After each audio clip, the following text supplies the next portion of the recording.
മെശിഹായുടെ സ്വർഗാരോഹണം. നമ്മുടെ കർത്താവീശോ മെശിഹ തൻ്റെ ഉയർപ്പിൻ്റെ ശേഷം 40-ാം നാൾ അത്ഭുതകരമായ മഹിമയോടും ജയത്തോടും കൂടെ സ്വർഗാരോഹണം ചെയ്തു എന്ന് ധ്യാനിക്കുക. സ്വർഗസ്ഥനായ ഞങ്ങളുടെ പിതാവേ, അങ്ങയുടെ നാമം പൂജിതമാകണമേ. അങ്ങയുടെ രാജ്യം വരണമേ. അങ്ങയുടെ തിരുമനസ് സ്വർഗത്തിലെ പോലെ ഭൂമിയിലുമാകണമേ.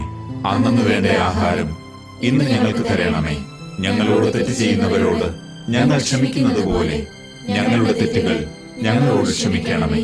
ഞങ്ങളെ പ്രലോഭനത്തിൽ ഉൾപ്പെടുത്തരുതേ, തിന്മയിൽ നിന്ന് ഞങ്ങളെ രക്ഷിക്കണമേ. ആമേൻ. നന്മ നിറഞ്ഞ മറിയമേ സ്വസ്തി, കർത്താവ് അങ്ങയോടുകൂടെ സ്ത്രീകളിൽ അങ്ങ് അനുഗ്രഹിക്കപ്പെട്ടവളാകുന്നു. അങ്ങയുടെ ഉദരത്തിൻ ഫലമായ ഈശോ അനുഗ്രഹിക്കപ്പെട്ടവനാകുന്നു. പരിശുദ്ധ മറിയമേ, തമ്പുരാന്റെ അമ്മേ, പാപികളായ ഞങ്ങൾക്ക് വേണ്ടി ഇപ്പോഴും ഞങ്ങളുടെ മരണസമയത്തും